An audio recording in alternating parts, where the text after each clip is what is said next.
tarde aos internautas do programa AltV Mulher.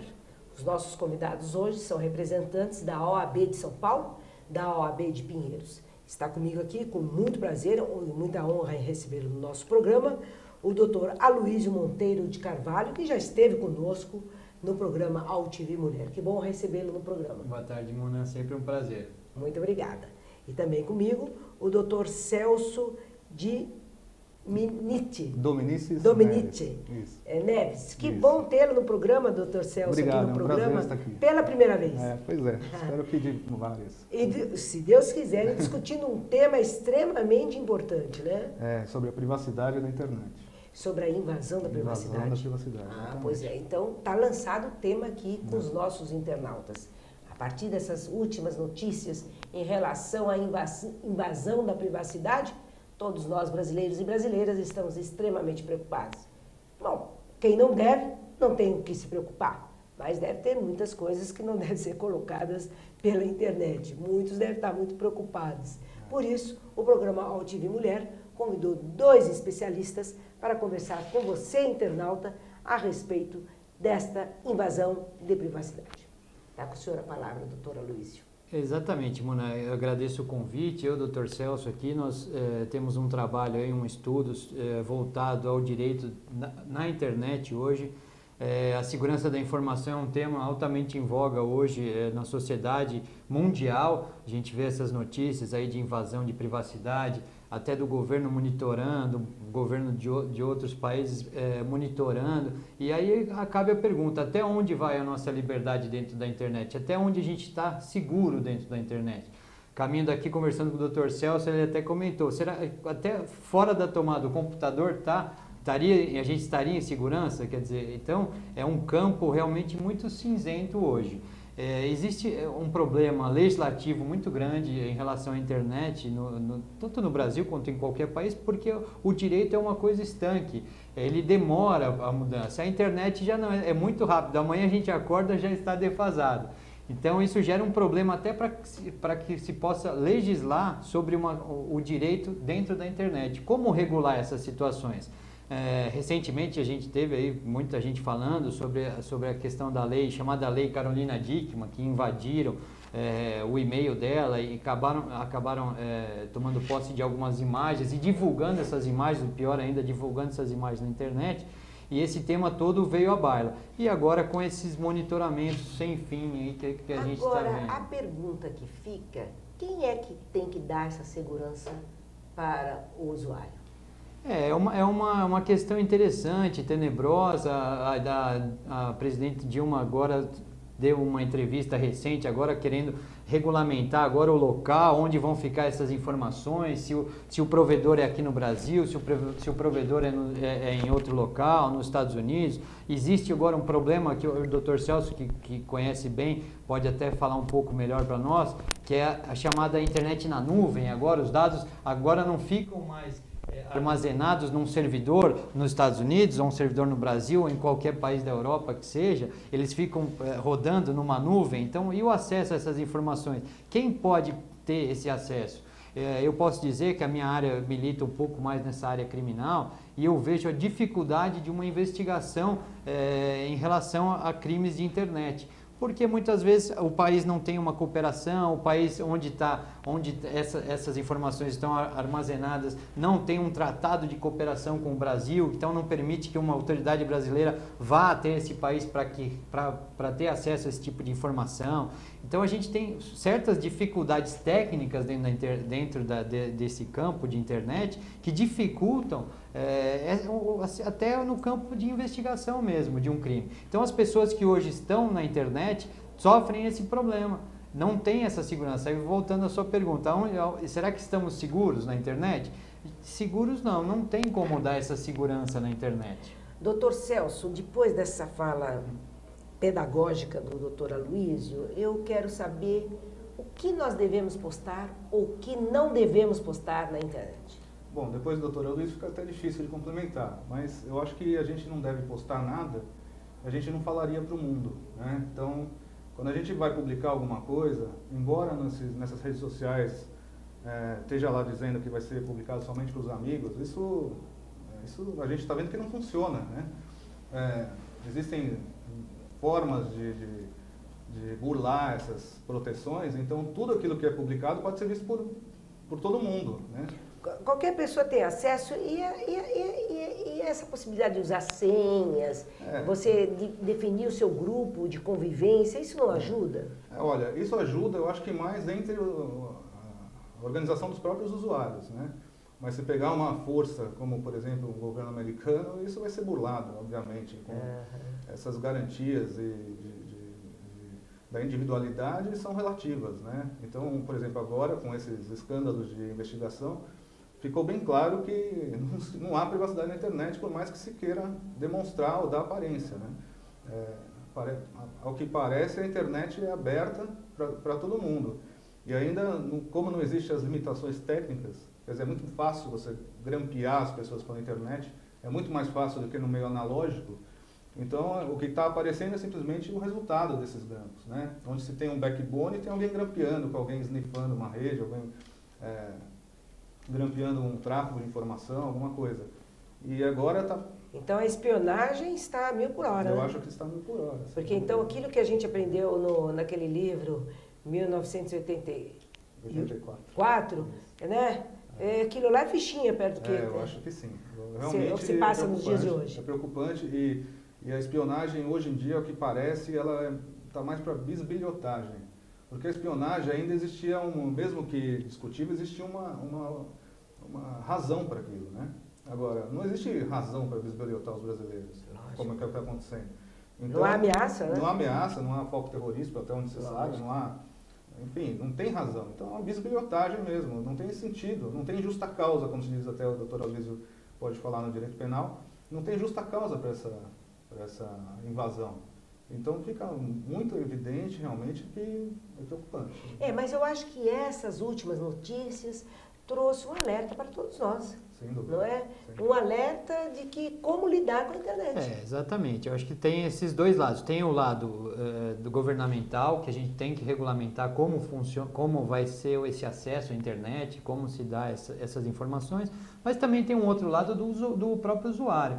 O usuário também hoje tem que aprender, e está aprendendo as duras penas, vejo na prática, que não se pode postar tudo que se está fazendo. A gente como advogado, se eu tenho um processo contra alguém, a primeira coisa que eu faço hoje é entrar no Facebook dessa pessoa. Eu tenho casos no escritório, por exemplo, de separação, o marido está se separando da mulher, eu não tenho condição de pagar pensão, não tenho condição de nada. Eu entro no Facebook dele, ele acabou de voltar da Europa, está postando andando de lancha. Quer dizer, e isso hoje, o judiciário tem aceito esse tipo de informação como prova. Então, eu falo para os meus clientes, não posta tudo. Serve como prova? Serve como prova, até para demonstrar essa condição econômica da pessoa. Então, às vezes são detalhes, eu já falei para outras pessoas, você posta com os seus amigos bebendo num bar à noite. Se você vai procurar um emprego, certamente a empresa hoje ela vai entrar no seu Facebook, ela já pergunta. Hoje, se você pegar um formulário de uma contratação, pergunta, você tem rede social? Qual rede social que você acessa? E necessariamente existe uma pessoa na empresa que entra no seu Facebook, que entra na sua rede social, no seu Twitter, para ver o que você está postando. Exatamente, para saber, será que esse funcionário serve para mim? Ou é um funcionário que ele fica bebendo à noite, ou tudo que ele faz ele fica postando, ou anda com más companhias, enfim. Qualquer informação hoje, e a gente vive na sociedade da informação. A gente passou da revolução, a Revolução Industrial, e hoje a sociedade da informação. E tudo está interligado. O mundo hoje está globalizado através da internet. Doutora Aloysio e doutor Celso, essa questão da segurança hoje no nosso país é básica, né? Todos nós ficamos extremamente estressados enquanto nossos filhos não chegam em casa. Agora eu pergunto, essas pessoas, eu vou sair de férias, a partir de amanhã eu não estou mais, estou viajando, é um prato cheio para bandidagem, não é? Exatamente, porque você se expõe, né? Você se expõe aos seus hábitos, isso é muito preocupante. Isso realmente, eu fico muito preocupado com isso, de expor os hábitos, de expor a condição social, de expor a rotina em si, né? E ficar vulnerável a esse tipo de... Porque você não sabe quem é que está acessando, né? Você não sabe, não são só os amigos, né? Então, é complicado. Realmente é preocupante mesmo, eu acho que Como o Dr. Celso colocou anteriormente, não adianta ter um firewall bom, ou ter um antivírus, ou qualquer coisa que o valha. Uma pessoa que hoje sabe mexer um pouco melhor na internet, ele facilmente tem acesso a uma conta, a quebrar um e-mail, enfim, várias informações. Às vezes a gente coloca no Facebook, que é a rede social mais famosa, só meus amigos podem acessar. Isso infelizmente é uma Bem, falácia. eu quero dizer que os nossos internautas estão adorando esse programa e estão dizendo que é super oportuno esse tema. E o Adriano Santos pergunta aos senhores: o que vocês acham da proposta brasileira de descentralizar o controle da internet? Brasil quer tirar a internet das mãos dos norte-americanos. Bom, a Dilma acabou de dar semana passada, a doutora Luiz até comentou, falando que os dados têm que ficar hospedados no Brasil. Isso é muito relevante do ponto de vista técnico, porque o que acontece aí? É uma questão de soberania, né? É uma questão até de competência, inclusive, competência para investigar, competência enfim, competência jurisdicional. Os dados têm que ficar... Aí o que acontece? Também tem uma questão técnica, né? Como o doutor Luiz comentou, hoje em dia os dados estão na nuvem, a nuvem ninguém sabe onde fica a nuvem, né? Fica suspensa em algum lugar, os próprios servidores mesmo que vão ver qual é o melhor lugar para armazenar a informação. Então, tecnicamente também é difícil, né? O problema todo é que a internet ela foi construída para ser aberta, ela nunca foi construída para ser fechada, ela foi construída exatamente o contrário, para não ter centralização. Para ser descentralizada, até por medo de uma ameaça nuclear, alguma coisa que pudesse acabar com a rede num ponto, mas que não acabasse com a rede em outro. Toda a origem, todo o histórico da internet é para isso. Então, é difícil. A China já andou colocando paredes, firewalls em acesso externo e interno, tal, mas aí tem outras formas de burlar isso, e aí começa a usar proxy, começa a usar servidores para burlar, tal. Então é difícil. O problema todo eu acho que vai partir das próprias empresas, da própria governança de internet, né? Dessas empresas, dessas entidades, do próprio governo, em traçar as diretrizes de compliance, diretrizes de técnicas, para que se limite os acessos, se limite até outro dia me falaram sobre o Deep Web, não sei se é uma coisa recente. Deep Web é uma web profunda, vamos dizer assim, se for traduzir, né? E falar, nossa, na Deep Web tem tudo. Eu falei, o que é Deep Web? Nunca ouvi falar disso. Daí fui pesquisar o que é a Deep Web e é um horror. É um horror, só tem coisa horrorosa lá, né? Então, você vê que não é só o que está nos sites Facebook, tem coisa circulando pela internet que é horrorosa e dá medo mesmo, né? Precisa regular isso, né? Sem dúvida. Realmente está uma terra meia perigosa, né? Essa, Mona, se me permite, para complementar essa informação do Dr. Celso, a Lógico. Deep Web ela não tem regulamentação nenhuma.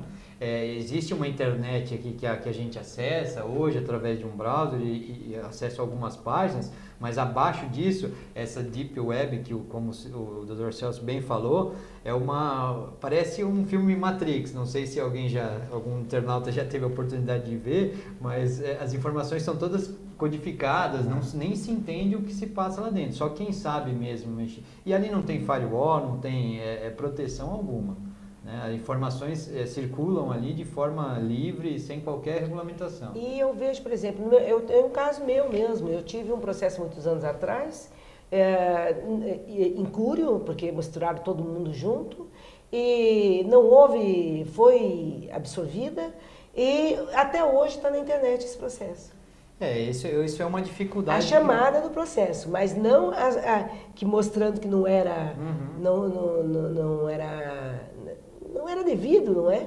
E ainda continua, você não consegue tirar. Isso é um problema das redes, até dos sites de busca também, porque se a gente acaba ingressando com a ação e colocando o site de busca no polo passivo de uma ação para que retire essa informação, e eles falam, olha, não sou eu que publiquei, eu só disponibilizo o link de acesso, mas não sou eu que coloquei essa informação. O Celso pode até falar melhor do que eu, ele milita um pouco mais do que eu nessa área, mas ele pode dizer que o site de busca ele só colhe essa informação, né, Celso? Na verdade o site de busca, o que ele diz é isso, né? Que ele só organiza a informação, qualifica, dá nota, qualifica, enfim, né? Mas não é bem assim, né? Porque ele ganha com isso também e obviamente que ele tem responsabilidade sobre o que ele está publicando. Tanto é que são inúmeras as E a ações, vida dessa pessoa que está sendo Exatamente. exposta indevidamente, incorretamente, né? Você está sendo julgado de uma coisa do qual você não fez. Exatamente. E isso fica por isso mesmo. Fica por isso mesmo. Para ele é importante, porque todo mundo vai acessar, vai ver aquela matéria inicialmente, e não tem nada a ver com a pessoa. Exatamente. Aí entra outro princípio também, que aí briga um pouquinho com isso, que é o princípio da publicidade. Dentro do mundo jurídico, todos os atos processuais são públicos, por natureza. Qualquer pessoa pode ir acessar um processo qualquer se não for sigiloso, né? Obviamente tem algumas restrições, mas a regra é que ele seja público. Dentro da internet, o problema, entretanto, é que a publicidade fica muito mais fácil de ser constatada, né? Então, obviamente que existem também alguns métodos para você inibir a própria publicidade, por exemplo, tentar transformar o processo em sigiloso, enfim, né? Então, existem algumas formas de inibir. Outras coisas seriam também tentar que isso não esteja contido em um site de busca, né? Também são medidas que a gente pode... Agora, doutor Celso, nós estamos falando das grandes potências, não é? Dessa espionagem. Agora, para nós, assim, as empresas, né, que deve ser uma preocupação permanente, né? Porque tem os sigilos da empresa e a busca de conhecer o que passa dentro de uma empresa da outra, isso é uma coisa assustadora, não é? Mas no nosso cotidiano, o que é que nós devemos de ter como preocupação quando nós vamos acessar a internet? Mona, isso eu estava pensando nisso hoje, porque às vezes a gente tem que conversar alguma coisa com o cliente, com o empresário, alguma coisa particular, que não seja nada criminoso, contravenção, nada disso, nem nada que ele tenha feito de errado. Mas é uma coisa que ele não quer expor para o mundo. Mas que pode ser usado de uma forma... A gente não sabe se pode Às ser vezes usado. você está colocando Uma troca de e-mail confidencial, por exemplo, uma troca até de uma foto mais com o namorado e tal. Enfim, qualquer coisa pode ser usada. Isso é um problema sério, porque, inclusive, depois a gente acaba não sabendo quem é, que é difícil de também detectar quem foi que foi o causador disso. Realmente é preocupante. Aonde param essas fotos, né? Eu acho que as pessoas têm uma necessidade de ser celebridade muito grande. Tem certos perfis na internet, no Face, a pessoa posta desde a hora que ela acorda até a hora que ela vai dormir. Tudo, você sabe de tudo daquela cara. É evidente que tem a questão de ser ou não ser verdadeiro, não é? Mas eu acho que há um excesso muito grande nessa exposição. Você expõe crianças, eu acho que crianças você não pode deixar de seus filhos. Sem dúvida, não sabe quem está olhando, exatamente. E na internet é diferente porque, pela própria natureza técnica da internet, publicou já era. Não tem como voltar atrás, né? Se você vai mandar uma carta xingando alguém, você pode até pedir pro correio lá, ficar esperando na porta da pessoa, pegar a carta e jogar fora, mas na internet publicou, não tem mais jeito. Ela circula, a informação circula muito rápido. Né? Você pode publicar e apagar, mas no servidor já ficou. Então já era, alguém lá do servidor vai lá pegar, então é impossível. O negócio é publicar. Obviamente também não é assim, né? Não é um terrorismo, né? Eu acho que ninguém pode ficar com a paranoia, lógico, né? Mas também, ao mesmo tempo, não pode se descobrir tanto. Exatamente. Né? Acho que tem que ser o caminho do meio termo e publicar só coisas que realmente todo mundo, você gostaria de dizer para todo mundo. Né? E ignorar esse negócio de só amigos mais íntimos, só conhecidos. Só meu grupo, a minha senha, isso não vale nada. Eu acho que isso, essas invasões todas estão demonstrando que essa segurança não existe. É duvidosa. Agora, doutor Celso, só um minutinho, doutora Luísio. O senhor acha que nós devemos, pelo que o senhor está colocando aí, a gente deve limitar essa questão, por exemplo, de se apagar aquilo que se faz na internet? Existe isso? Então, é o que dizem, né? Publicou, está publicado.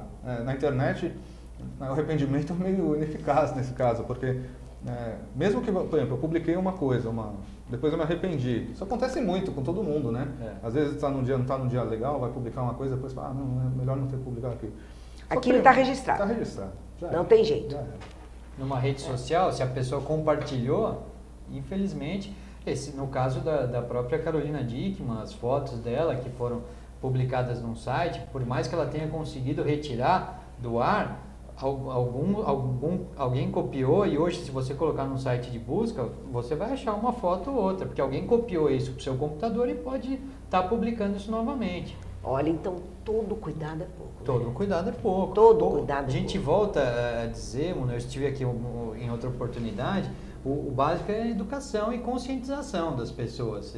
A pessoa tem que se conscientizar. O Sarney tem uma frase que você não quer ser pego falando nada no telefone, não fala no telefone. Então você não quer ter nada publicado ou nada retirado das suas informações, então não publica na internet. Porque uma vez publicado, a internet é de domínio público. Muitas coisas que são publicadas são, aliás, esse é o nome, são públicas.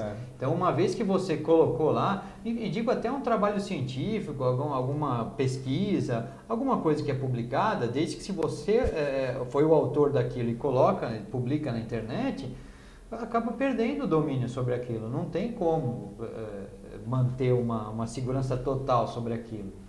Né? A gente vê coisas absurdas dentro da internet, desde disso, até eu li outro dia sobre sequestro de site, quer dizer, a pessoa entra no site de uma empresa e bloqueia o site, né? Isso o Celso acho que pode falar melhor, mas bloqueia o site, liga para a empresa, é como se fosse um sequestro mesmo. Olha, se você depositar tanto, eu libero o site de vocês. Ou mesmo entra no site e acaba publicando algum tipo de informação inadequada.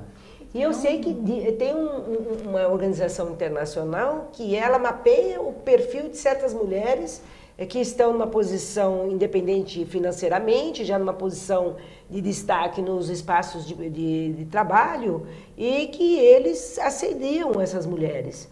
Existe esse tipo de crime também na internet. Exatamente. Quando eu fiz faculdade de comunicação fazem 15 anos. E na época a internet, em 97 por aí, na época a internet estava começando ainda, muito primário. E naquela época vendia muito mala direta, né? Era os famosos etiquetas de mala direta. Né? E eu tive um professor, um grande professor, que falou, olha, um dia essas empresas de marketing vão ser tão aprimoradas que vão saber muito mais do que nome, endereço, telefone. Elas vão saber nome, endereço telefônico, hábito, o que compra, onde comprou, quando não comprou, onde vai, onde volta, quanto gasta no cartão, com que loja gasta no cartão. Então, hoje em dia isso já existe, a gente vê isso por aí. Né? Quer dizer, não a invasão de privacidade não é só no Facebook e no Twitter, né? Ou no Orkut, ou seja. A invasão de privacidade está em todas as empresas que de alguma forma têm o seu cadastro e usam isso ou para lucro ou para o mal, enfim, para que for. O banco de dados de uma empresa hoje, de uma loja de departamentos, por exemplo, é enorme. Se alguém entra ali, acaba tendo acesso a todas as informações. Por mais que você fale que não, acontece. Aquele PagSeguro, um site do PagSeguro, existe aquilo lá, existe uma proteção? Existe, mas eu já ouvi que já foi burlado aquilo. Já se você colocar os dados lá, pode ser que tenha algum problema. Por mais que a empresa tenha uma segurança, lógico, todas as falhas, todo o sistema eletrônico é sujeito a falhas, mas a gente tem que tentar tem essas empresas que são empresas idôneas que tentam fazer isso para tentar dar um pouco mais de segurança para o usuário. O nosso internauta está super criativo, está dizendo aqui, o Ricardo está dizendo que está adorando o programa e diz que de hoje em diante ele não vai passar mais nada por e-mail, ele vai ter o antigo encontro tete a tete. Exatamente. É isso que a internet, eu vi uma grande advogada outro dia falando sobre isso. Fala, olha, quando você é pequeno, não falam para você não conversa com estranho? Por que você entra na internet e conversa com estranho? Né? Então, assim, aí ela falou, você sai, você não tem o costume de fechar a porta? Então, quando você sai do seu computador, você desliga ele. Mesmos hábitos que a gente tem na nossa vida cotidiana, que a gente usa no mundo real, a gente tem que ter esse cuidado no mundo virtual. Tendo esse cuidado... Mas as seguranças já nos provam que não tem mais. Não, mas o sistema todo é falho. No mundo real, se você trancar a sua porta, pode ser que um ladrão, por o maior sistema de segurança com câmera, com alarme, com cerca elétrica, pode ser que ele seja burlado. A mesma coisa na internet. A gente coloca tudo isso para que a nossa casa não seja invadida. E a internet é isso. Existem vários sistemas de segurança, vários bloqueios, firewalls, enfim, que tentam bloquear que a pessoa faça isso. Mas sistema sem falhas, infelizmente, não existe. E o internauta está te perguntando, doutor Celso, se ele deve usar para questões pessoais a internet do trabalho. Tá. Ricardo, antes de mais nada, não é só você que está pensando assim, não. A Rússia, eu estava lendo ontem, acho, num site de notícias, que a Rússia vai passar a usar a máquina de escrever de novo por causa disso. Então, realmente, não é só você que está preocupado, eu também estou, acho que todo mundo está. Ainda mais com essas últimas recentes novidades, né? Com certeza. Quanto à privacidade no trabalho, aí é uma questão mais de direito trabalhista, né? Mas o que parece é o seguinte, quando você usa o e-mail da sua empresa, você não pode tratar de assuntos pessoais, né? Mesmo porque você tá agindo como um preposto da empresa, você está falando em nome da empresa. Então, primeiro que não é pertinente você falar sobre coisas pessoais, sobre encontros e tal. Para isso você tem o seu e-mail particular, que geralmente as empresas deixam que a pessoa acesse um Hotmail e tal, paralelamente ao e-mail da empresa, né? E agora, recentemente, parece que até para proteger a própria empresa, é possível sim que o empresário leia os e-mails que estão sendo mandados. Assim como seria possível que o empresário lesse uma carta de um funcionário que está sendo enviado. Então, mas isso é combinado? Porque o nosso internauta está dizendo isso, que ele se sente altamente humilhado de saber que aquilo que ele é autorizado a usar, ele é autorizado a usar, porém ele sabe que depois ele vai ser rastreado.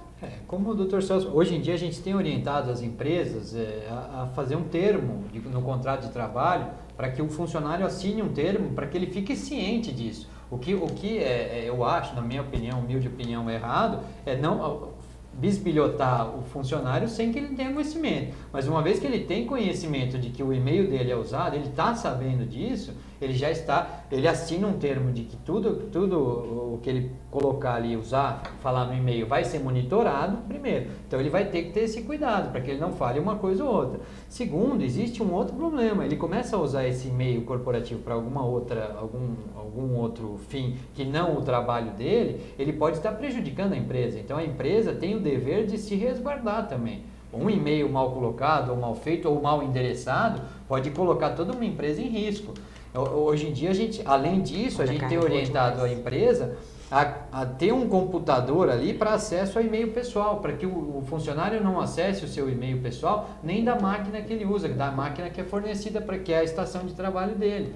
Então, você quer acessar o seu e-mail pessoal, você vai ter um tempo ali no horário de almoço ou uns 10 minutos da cada hora trabalhada para que você tenha um computador ali para você acessar os seus e-mails pessoais, se você acha que você quer acessar ou tem algum problema quer acessar, ou dispositivos móveis. Né? Desde que não interfira no trabalho, também tem que ser regulamentado, porque a pessoa não pode ficar o dia inteiro no Facebook dentro do ambiente de trabalho, acaba prejudicando o próprio empregador.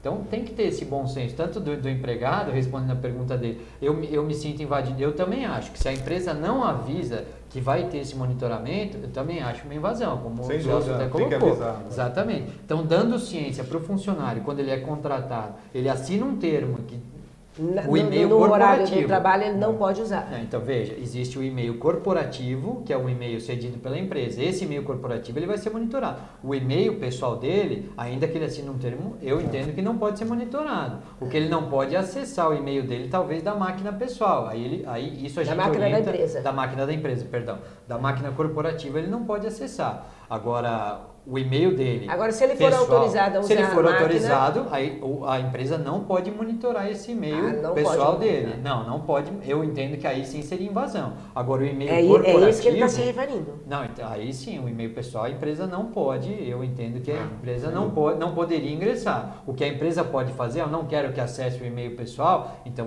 aí existe uma proibição para que ele acesse o e-mail pessoal dentro da máquina corporativa. Seria uma invasão de privacidade. Exato. Não avisar, induzi-lo a erro, né? Isso. Deixar que ele use para fins pessoais e depois ficar ouvindo, ficar lendo. É como mais ou menos quando você põe uma câmera num lugar, você tem que avisar que está filmando exatamente pelo mesmo motivo. Com certeza. Né? De repente a pessoa tem hábitos lá que não quer mostrar para ninguém. Né? Com certeza. Então, a gente está falando muito aqui de internet, mas existe, por exemplo, uma comunicação telefônica, uma ligação telefônica entre duas pessoas, ela também não pode ser monitorada. E também é uma invasão de privacidade. Só por também ordem judicial, né? Exatamente, só para fins criminais. Então certo. Tem que ter uma ordem judicial, tem que ter um pedido de uma autoridade competente e uma ordem judicial fundamentando essa autorização. Mas se eu estou conversando com você e gravo e faço a gravação, aí eu tô gravando essa ligação. Mas eu sou um dos interlocutores, aí poderia.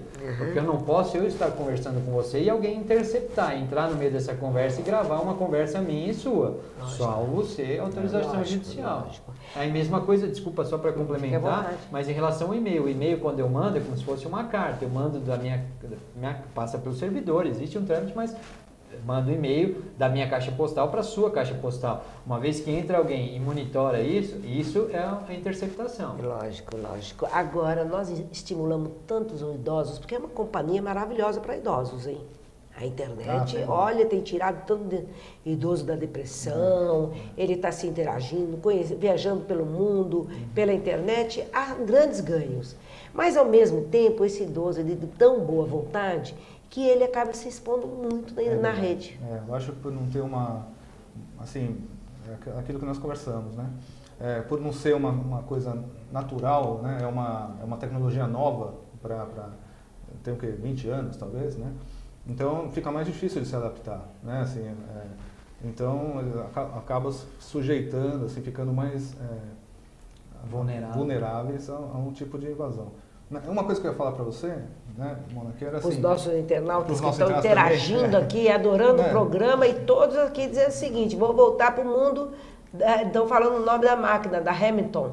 Eu também gostava, eu tinha uma em casa também. Ao mesmo tempo, eu estava vendo umas notícias, e todo esse site de notícias, a parte que mais me atrai é no final da notícia que tem os comentários, porque ali eu vejo mesmo o que cada um pensa, né? Então tem comentário falando sobre tudo e tal. Num desses comentários me chamou a atenção que falou o seguinte, um internauta falou o seguinte, isso tudo, dessa exposição de privacidade, é uma forma de tentar combater as manifestações que tiveram há pouco tempo atrás. Então é uma forma de tentar inibir essas... Né? Você fala, olha, nós estamos investigando vocês, tal, nós estamos olhando para vocês. Então, isso tudo seria uma forma de tentar, não vou mais publicar nada, não vai ter mais organização nenhuma e ninguém vai mais protestar, manter o status quo. Eu achei interessante o que ele falou. Mas eu acho assim... Tentaram aterrorizar e desmobilizar um pouco a capacidade de potencializar da internet qualquer atividade. Exatamente. Quando você convoca por um ato 50 pessoas, quando você acha que é 50, tem 5 mil, não é? Então, essa capacidade horizontal da internet de mobilizar é algo assim incrível, novo, revolucionário. Nós nunca vimos isso, por exemplo, todas as articulações feitas por partido, ou por sindicato, ou por movimento, sempre daquela forma, vinda com uma pauta, com uma mobilização regional. Hoje já não tem mais território. Exatamente. A mobilização, ela extrapola os territórios, não é? E ela faz o que nós vimos pelo mundo, não é só o Brasil. Exatamente. É o mundo inteiro está convencionado, né? Essa participação popular que nunca teve, não houve nenhum precedente na história do país, né? E que foi lindo, assim, foi lindo de se ver, né?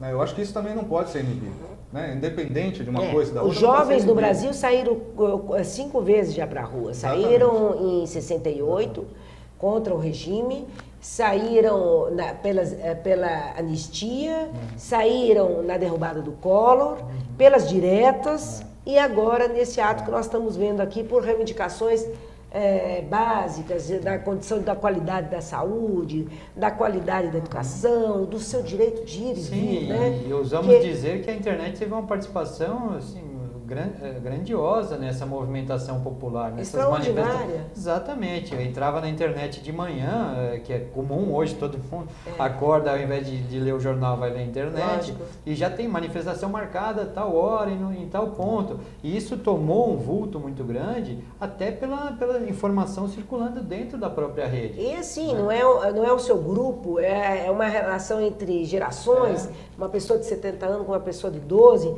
Então é uma coisa nova, nós temos que estudar, parar para conhecer bem o que é isso. Para tudo, Mona, para tudo. A gente vê hoje grandes artistas da música, por exemplo, postam um vídeo, vira uma coqueluche, né? Acaba ganhando, sai da rede, posta um vídeo hoje na internet, vira hit, né? Todo mundo sabe. Quer dizer, então você veja o vulto, tem aquele artista coreano agora que fez uma música. Nossa, mas ganhou o mundo, é impressionante, por causa de um vídeo que ele postou de 1 minuto e tanto na internet. E Então, quando veja. a gente imaginava, a gente pouco conhece o Oriente, nós Exato. acabamos hoje, parece que é uma coisa do nosso convívio. Não, aliás, 90% não sabe o que ele está cantando. Eu, particularmente, não sei qual que é a letra da música. Não, mas você vê eles derrubarem ditadores de Sim, décadas sim. e décadas no Sim. Oriente, né? Num país que é altamente controlado e pela internet os jovens conseguem se comunicar, não é? Exatamente. E mobilizar. Mas então, Mona, aí o que acontece? Eu acho também que isso não pode voltar atrás, né?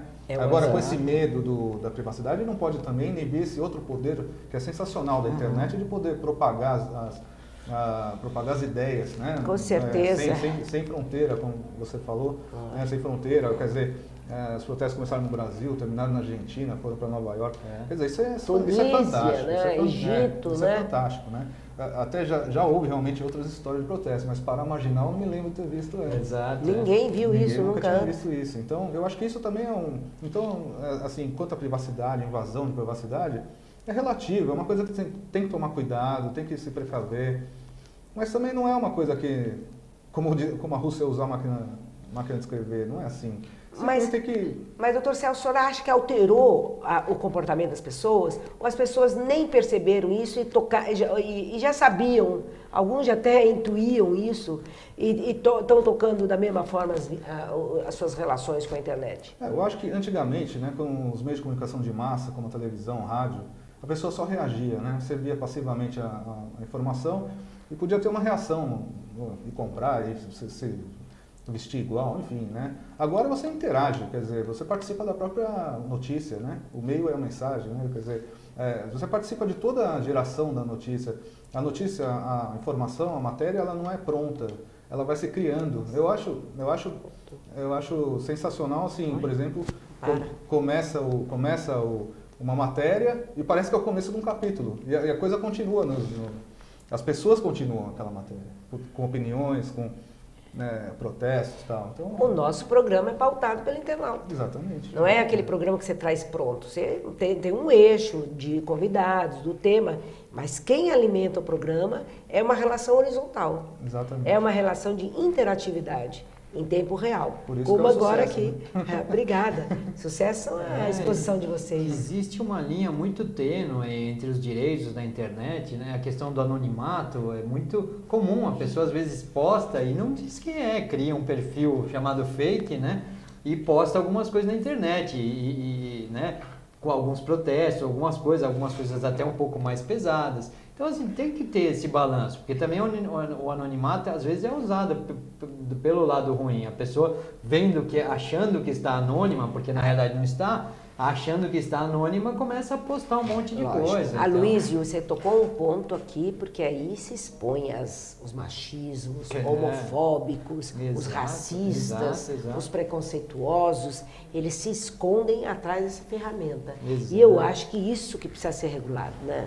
Exatamente, isso é uma questão nefrálgica que tem que ser vista aí é como o Celso falou, a questão técnica da internet é muito complicada.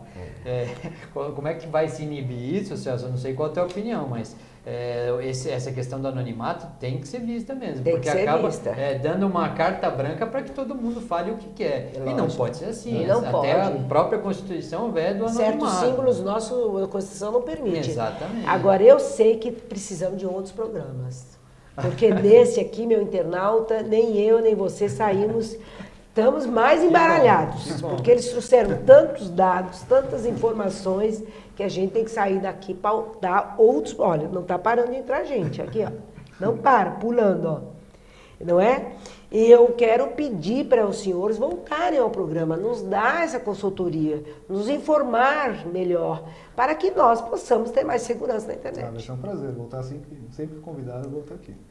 Pois é, então nós vamos encerrar esse programa Ao TV Mulher e eu gostaria das suas considerações finais. Agradeço, Mona, foi um prazer, assim, como o Dr. Celso comentou, essa questão da internet é um tema altamente em voga para todos, tanto para o seu público, né, quanto para qualquer pessoa que acessa a internet. E hoje em dia a internet está interligada com todos, como eu como eu citei, a gente não acorda de manhã e vai ver o jornal, a gente acorda e vai ligar o iPad, vai ligar o iPhone, até dorme com isso tablet. no colo às vezes, né? Exatamente. E a gente acaba ficando dependente da internet. No escritório outro dia caiu a rede, a gente ficou sem internet e o escritório parou. E, infelizmente é assim. O Tribunal de Justiça hoje em São Paulo, até ligado na área do direito, hoje em São Paulo todos os processos são eletrônicos. E às vezes a gente tem prazo para cumprir e não consegue fazer uma petição, protocolar uma petição via eletrônica porque caiu a internet ou porque o sistema não está funcionando. Então, é uma evolução, essa sociedade da informação está evoluindo, então assim, só para conseguir essas considerações finais, nesse sentido, ela está evoluindo, a gente está se adaptando, as pessoas têm que se adaptar, as pessoas que tomam conta têm que se adaptar, o legislador vai ter que se adaptar e criar uma legislação que possa regulamentar isso tudo. Quer dizer, é um tema que ele é mutante, né? Ele não para. E a gente vai ter sempre assunto para falar. Sempre que quiser a nossa presença aqui, a gente está à disposição. Se você quiser pautar algum assunto, o internauta quiser sugerir algum assunto para que a gente venha falar dentro do ramo do direito, ligado à internet, a gente está à disposição. Olha, uma pergunta aqui, o que é a nuvem? Quem é que controla a nuvem? Pois é, olha, é interessante o que é a nuvem. A nuvem é a rede. Ela não é tangível, ela não existe num lugar, ela existe, tecnicamente, ela existe em vários servidores espalhados pelo mundo inteiro. Então, a ideia é a nuvem porque ela não existe, não está aqui ou ali, ela está em vários lugares. Ele lhe pergunta, quem responde pela nuvem? Ah, isso é interessante. Olha, isso daria um programa Esse só é o próximo programa. Isso é uma pergunta que daria só isso daria um programa, porque esse é o ponto que a Dilma falou, né? Quem responde pela nuvem. Tem algumas presunções, né? No direito, quando a gente não consegue resolver por questões lógicas, a gente cria uma solução dogmática e fala, a partir de agora vai ser desse jeito. Quem responde pela nuvem, por exemplo, poderia ser a sede da empresa, onde está hospedado o dado o dado em questão, a foto, a imagem, a prova, enfim. Isso seria uma solução, só que isso não existe ainda, Ainda é insuficiente. Não, isso não existe uma Mas convenção internacional. Vamos discutir esse tema com os nossos internautas. E o nosso internauta dizendo aqui, falou, esclareceram muito bem, valiosos esclarecimentos. Obrigado. E o nosso internauta agradece tanto a doutora Luísa quanto ao doutor Celso. Eu que agradeço. Tá aqui, a você, internauta, muito obrigada. E eu quero me pedir desculpa por hoje estar altamente gripada, mas em respeito ao meu internauta, aos meus convidados, eu saí de casa para vir fazer esse programa. Portanto, eu peço desculpa e agradeço muito a todos que interagiram conosco nessa 1 hora do programa AuTV Mulher, em especial ao doutor Aloísio e ao doutor Celso, que voltará em breve no programa AuTV Mulher para esclarecer esse tema tão oportuno. Muito obrigada, até o próximo programa AuTV Mulher. Mulher de verdade.